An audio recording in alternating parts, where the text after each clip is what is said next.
Don't scroll. Mhm. Don't scroll. Do not scroll. Didn't end up in the same relationship patterns by accident. You were trained into them. My name is Shelby Tyrone Clark Jr., founder of SCDSC, and I'm here with. April, the Narcissist Journals. We're healing. It's my revenge. It's an open space. You can be seen, heard, and valued. All right. Well, I guess I'll go first. Yeah. Okay. All right. Most people think, right, that abandonment is someone leaving, and it's not. It's when love shows up just inconsistent enough that your nervous system never feels safe. And if that's what you grew up in, you don't recognize peace. You're not attracted to love. You're attracted to what feels familiar. And usually that's chaos. Yeah, sometimes familiar feels like chaos. It does. It isn't just abandonment as absence, it's inconsistent affection, emotional unpredictability, being loved based by your behavior. And not only that, it's really never knowing which version of love you're really going to get. So now don't just relax in relationships. You monitor them. You scan tones, silence, and energy shifts. And when you scan those energy shifts, they don't just shut off because you got older. They tend to stick with you. When someone pulls away, you don't chase or shut down. I mean, I've done both. You know? I've done them both. I've chased after things, I've shut down. And I noticed that when I shut down, I tend to choose to be in solitude. I don't want to sit there and pretend to put on this mask and just to make somebody else feel comfortable. Because I've noticed that for those watching on April's channel, and for first, let me say this: for those watching on my YouTube right now, some of you guys know that I have dealt with abandonment issues. You guys know that I was adopted, and I've dealt with those severely, and I still deal with those to this day. And I have, like I said before, I have chased and I have shut down, but I've shut down a lot more than I have ever chased. And I noticed that when I've chased, it was more or less because I was looking for validation. I was looking for someone to sit there and say, hey, it's okay. When deep down, I know it wasn't. It was something I had to work on for myself, It, it stays in your nervous system so long. And for someone who was adopted, I feel like it impacted you even more deeply because you were abandoned and it stayed in your system, but you don't remember it. It still affects you. It does because I learned that, I didn't really pick bad people. What I did was I picked somebody that I was familiar with emotionally. And even when it hurt at that, I sat there and I was like, okay, I know this person isn't for me, but I'm going to stick around just so I can sit there and say, hey, I'm going to make this work. I know we can make this work. And deep down in my heart of hearts, in my stomach, the pit of my stomach, I know it wouldn't work. But yet and still I would sit there and do my best even when it hurt. I think it I think a lot of it comes to the fact that you don't know what to base it on. Right. If you're abandoned so early, where's your foundation? Like, where's your sense of knowing what to choose, what feels safe? That's right. When danger was temporary. That's true. Safety was temporary. I'm sorry. Love was inconsistent. That's true. Because and left without. That's true because at that point I would attach. Mm-hmm. I would overgive. I would let them pull back, and when they pull back, I would panic, and then I would end up chasing. And that would be something. Yeah, that would be the chaos. That would be the complete and idiotic chaos of that. But nothing's really idiotic when you think about it. It just happens sometimes, and that's when. After everything I just said, when I would attach, when I would overgive, they would tend to pull back. I would panic, and then I would chase. That would be something. Yeah, exactly. That would be something that I would call love. And when you think about it, it comes from a trigger. So let's just be real for a second. I had to sit back and ask myself a question. Have I ever pulled away, or have they ever pulled away from me emotionally? Or have I ever pulled away emotionally from them. I had to ask Yeah. myself both of those questions. Right. And I would sit there and say, yeah, but it wouldn't be the way that I would think. So I'm gonna explain it because I think from your side, it feels like I would disappear, Mhm. like I would just go ghost, right? But the thing is, I wouldn't just disappear. To me, it would be more or less saying that, hey, I need my space. But without saying it, sometimes you have Exactly. to I wouldn't say communicate. that. Yeah. I wouldn't say that. I would completely go quiet, and that would feel as if the other person that I was dealing with at the time, or even you, Mhm. since we're in this together now, that you would probably think that I would shut you out, Right. and that And for would, someone else with an abandonment issue, that right? could Because you be have it another too. problem. Absolutely, very deep rooted. So dealing with two it's difficult. It is because when either you or myself try to take space that get that solitude Right. that we need, I think both of us would more than likely take it personally. And for somebody watching, I see you guys watching right now, I'm pretty sure that you would probably even take it personally as well. For someone with an abandonment wound, silence is dangerous because we feel like you just don't know. You feel like you're about to lose that or person. anything goes in your mind. Right. That abandonment wound takes over, full circle. And this is what abandonment wound looks like in time. In real time. If you don't take care of it, it shows up later on in your patterns, your behaviors, your life. It pulls the strings into your life. In the background, you don't even realize it. And that's so true. Because you have to, for me, I had to realize that I had to, what's the word I'm looking for? Reassure you that I wasn't leaving, or let alone anyone else that you've dealt with or someone that I've dealt with in my past. I would have to sit there and let them know that, hey, I wasn't leaving. What I'm doing is I'm regulating myself, because at one point I was reaching out to something that was older than me. Your wound? The wound itself. Because it doesn't go away. That's the wound that stays. So you, at that same time, you have to ask yourself, like, what would fix it? Well, you're saying like you need space, but you're not going anywhere, right? And you not chasing immediately, right? So it's just I think that's what breaks the cycle. Absolutely. Yeah, that's what breaks the cycle. So I think at the root of this, right, is one belief. The validation. It would be pretty much saying that I'm not enough to be consistently chosen, right? I've definitely felt that. Yeah, I felt it too. I felt it too. So I think what we both done is we both perform. Mm-hmm. We both overextend. Mm-hmm. So we try to secure unstable love, and not in us, but those that we've dealt with, right? Absolutely. Those are the patterns you start seeing eventually. That is so true. But if you heal this, it gets better. Yeah, you want to recognize half of your past relationships. You won't even realize you wouldn't even entertain them. You know what I mean? Exactly. What you doing, Divine? Mm-hmm. Your cat Divine here. So I think when it comes down to it, I think the real wound is how often you abandon yourself just to keep someone else, right? Mm-hmm. And I think also that's the part people avoid. Yeah, you took the words right out of my mouth. That's the part that people avoid. Because when you pull away, you tend to observe.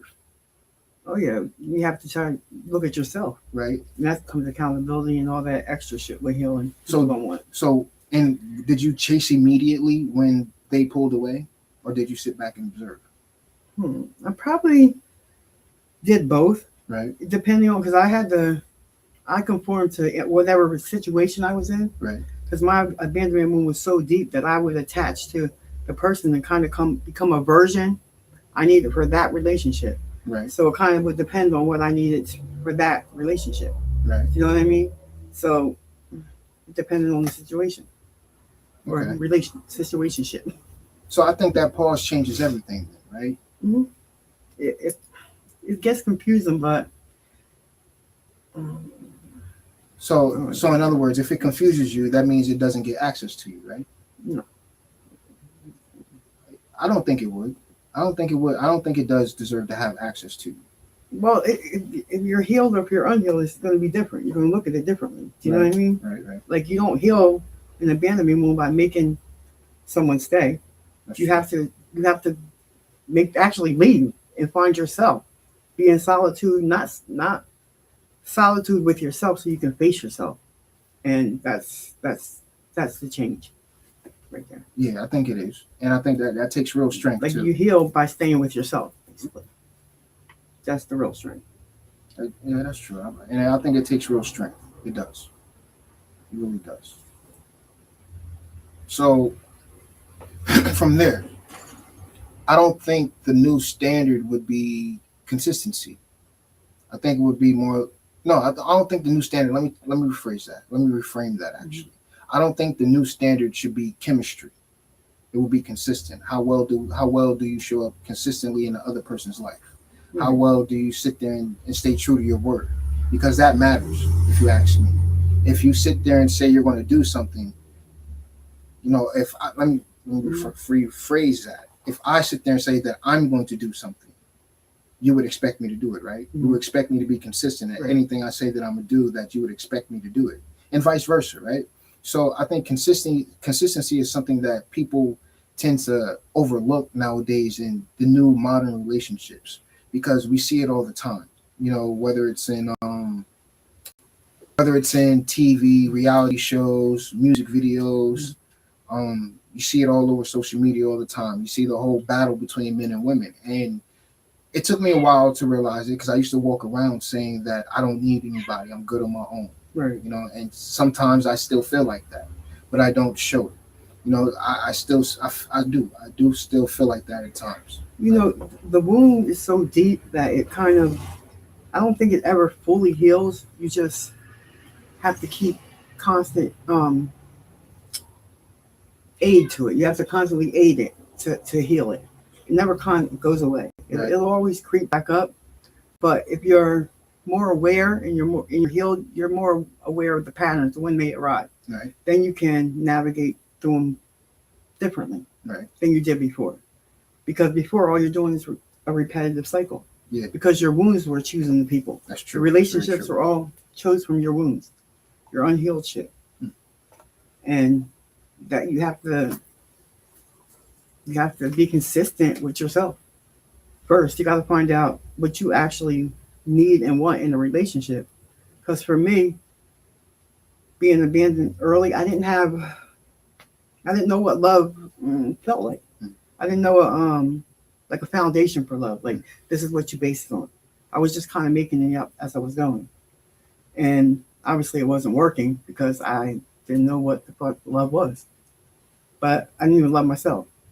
But when I sat with myself and I could see things clearer on the other side of some healing, I could choose from a different place. You'll realize what's important to you and your standards change. You know what I mean? And that's all. That's really, that's a lot. So, and at the same time, when you're placed in a situation like that, right? Mm-hmm. Some people will sit there and say you're too much or you're doing too much. And in reality, I don't think you nor I were ever too much. I think we were just taught to chase what couldn't hold us. Well, yeah, you were conditioned. You only did what you saw.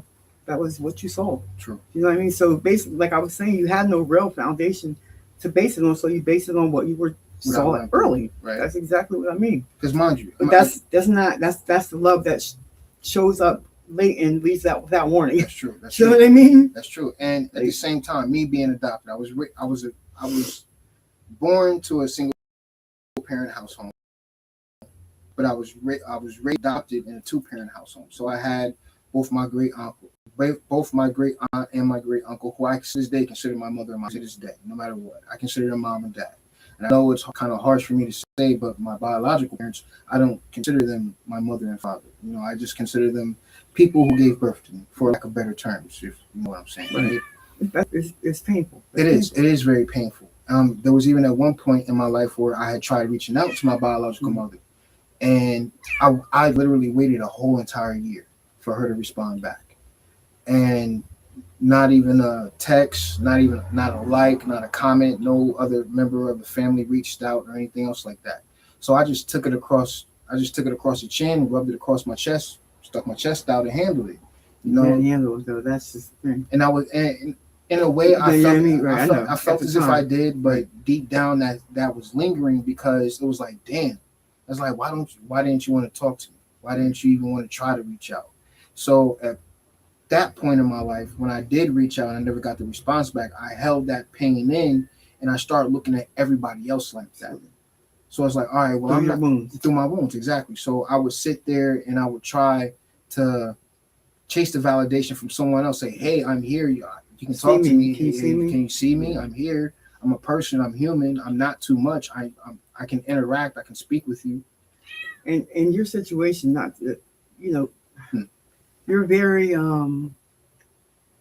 like for you not to see your worth and value, like your worth is, how do you say it?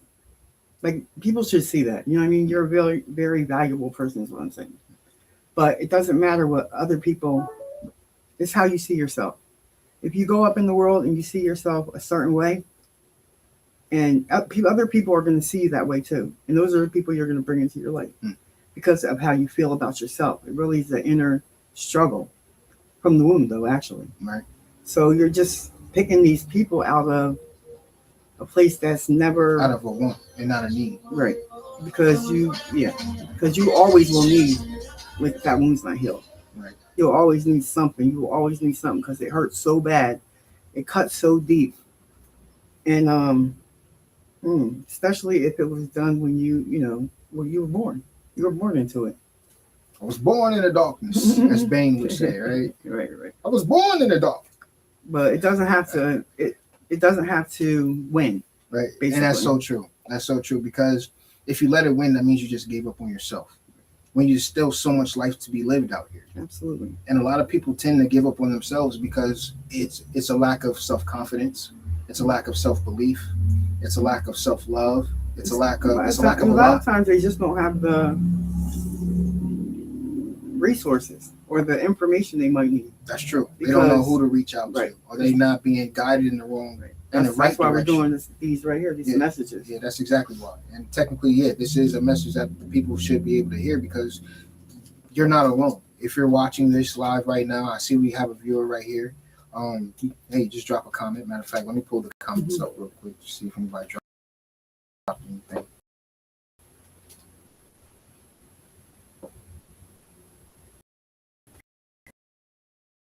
Little lag on side. Is the Wi-Fi up? Still connected, right?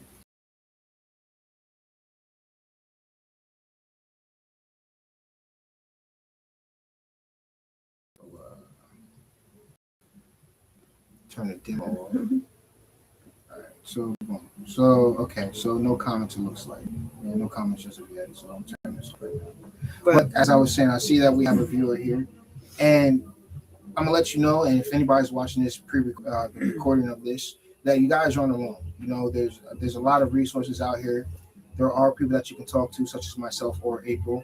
And if you don't feel as if talking to us, hey, feel free to say no to us. But there are other avenues out there that you can reach out to. It just doesn't have to. Your circumstances don't have to define you. They don't have to navigate the next chapter of your life. You can take your power back. You can get yourself back. And that's true. It takes a while to get. It does. It takes a while to get back to that normal cognitive functioning skill. I was literally I was mentally unstable for years. I was in a fog, and I'm telling you, it was a cycle of chaos, destruction. Woo! I was chained to a lot of stuff. I was carrying a lot of burdens I had to unpack, and they weren't all mine, but I was carrying them without complaint. You know what I mean? Just packing on more, but eventually it got too heavy to take the weight off. And I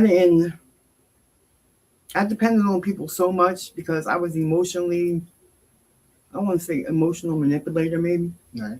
I just used my emotions. I just used my emotions out of my wound, kind of. To survive. Yeah, it just was like something I did. It was like a defense mechanism. Right.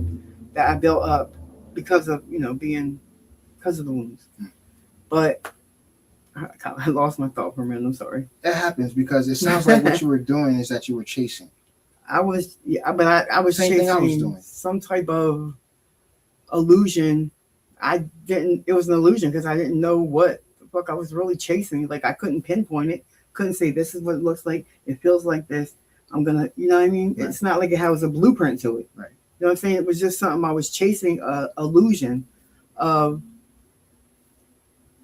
a feeling that I never got that should have been given to me freely. Do you understand what I'm saying? The love should be given to you freely. You shouldn't have to pay for love. It shouldn't come at a cost. But And you're sometimes absolutely it right. does. You're absolutely right. It goes back to I can't believe I didn't even mention this dude, Nick Cannon, and his movie with Christina Milian, "Love Don't Cost a Thing." That's Right. what that reminds me. You know, it's because it's true. Love doesn't cost a thing. You know, love is something that is given. It should be given freely. But now in this modern society, love seems to be something that people have to earn. So people tend to nowadays just be cold, and they put on this armor, which is understandable because everybody has that wall built Right. up. Everybody seems to be guarded because nowadays everything seems to be based off of narcissism. And we all know when you're dealing with a narcissist doesn't really care about the person that they're dealing with. No. So it's understandable for somebody to have their guard up. But if you're not dealing with a narcissist, you're dealing with someone who just has the traits because they themselves are wounded, they themselves are hurt. Right. You know, they tend to be that kind of way, you know? I think doing that though actually makes it more chaotic. Two people with all that extra chaos, Right. not knowing what to do. You know what I mean? It gets to be, in my experiences, it was exhausting. I was mentally exhausted, physically depleted, and emotionally detached. It's understandable. You know, like detached. You know what I mean? I could detach my emotions from a situation and stay in it. That's scary. Do you know what I mean? It's scary. I was just a hollow shell, kind of going through the motions, chasing something. I didn't even know what it was. Pretty much became available to what state. Oh, I was openly available, full access. Just I needed somebody to be there. Right. So one situation would end, and I was always in relationships. It wasn't like I popped from person to person, but I was staying in a relationship for as long as it allowed. You know what I mean? So it was like really no other choice, but I would go right into the next relationship. I never gave myself any type of time to be alone because I didn't like myself. So I didn't want to be by myself because I didn't like myself. So I needed anyone around, friends. I would let anybody in, just any toxic energy, anybody in, just to be around somebody, to feel that feeling, that abandonment feeling. So like this, yeah, just all types of toxicity. All right, so I guess we'll close this one out. You want to close this out? Sure. All right, so you have a poem you want to read too? Sure, right? sure. I wrote this, and you can check Narcissist Journals page out. All my poetry is on there. But I wrote this about abandonment, which seems to be very deep rooted for me. So a lot of my stuff is about it. So here we go. I learned to survive before I learned to live. Abandonment was not an event. It was the environment. It wasn't someone leaving. It was no one ever arriving. Before language, before memory, before my body knew what safety was. Absence taught me to breathe shallow and stay small enough to survive. Betrayal fed me first, not in moments, but in patterns, in repetition. In the silent way, you neglect trains the nervous system, I'm sorry, I messed up, to expect nothing and call it normal. Loneliness didn't come later. It was in the air. It held me when no one else did. It taught me how to self-soothe in silence, how to disappear without leaving, how to stay alive without being seen. The hands that should have held me, they taught me something else instead. How to flinch before touch, how to read exits, how to attach to ghosts and call it love. This wound didn't break me. It built me. It built my vigil, built my endurance, built my ability to survive in rooms that never made space for me. So no, forgiveness isn't the lesson. Survival is. I survived the first abandonment by becoming hyper-aware, by learning when not to ask, by swallowing need before it could betray me again. If love left me first, then survival stayed. and I'm still here. Not because I was protected, but because I adapted to the absence of protection. This is the journey. This is the cost. This is the kind of strength no one applauds, but your body remembers. That's deep. I like that. Thank you. I do. I really like that. That's deep as shit, yo. Excuse my language, but that's deep as fuck, yo. It really is. Yeah. But I'm gonna go ahead and close this one out. Thank you. I appreciate your time. Thank you guys for watching. We really do appreciate it. Before we go, this is not my link whatsoever, just so you guys know. See the link right here in the corner? This right here. Go ahead, pull your phone out, scan that QR code. That QR code is going to take you strictly to April's link. There you'll be able to purchase her Shadow Work Reflective Journal. This journal is something that has helped me out. I'm not going to lie. I have been working on it just a little bit. It's touching on topics that I never really wanted to ever open up again. I spoke on this before in the previous live of mine. Things I thought I had buried so deep that I had completely forgot about them, but somehow these questions opened them right back up like a can of worms. Yeah, they'll show up in your pattern. They'll show up in your life. It definitely will. It'll start to be overwhelming. It definitely helps.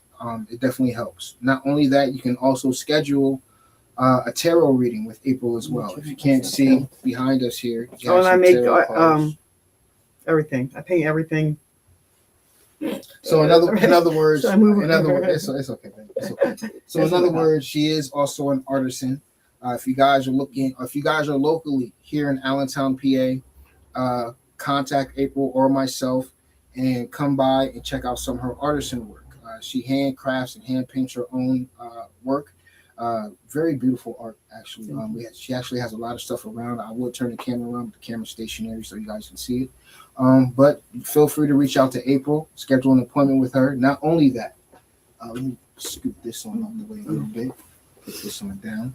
If you guys take a look behind us, you see a couple big tarot cards here. Tarot cards, oracle cards, and things like that. She is a spiritualist. She does tarot readings. You can also schedule tarot readings with April. All you have to do is pull out your cell phone, scan that QR code if you have a QR reader on your phone. If you do not have a QR reader, check out the link in our bio, linktree / the Narcissist Journals. It'll take you straight to our website via Linktree, okay? But with that being said, guys, if this hits you in any kind of way, shape, or form, do not just sit on this, okay? Apply this. Let healing be your revenge. Exactly. Let healing be your revenge. And if you're serious about breaking these patterns, we will be going deeper. But once again, thank you for taking time out to watch the live. Greatly appreciate it. April, beautiful as always. Thank you. I hope you guys, matter of fact, I hope you guys, say something nice about me. You look good, man. You look good. But thank you. I appreciate it. Thank you again. Thank you guys again for watching. We appreciate it. Bye. Have a good one.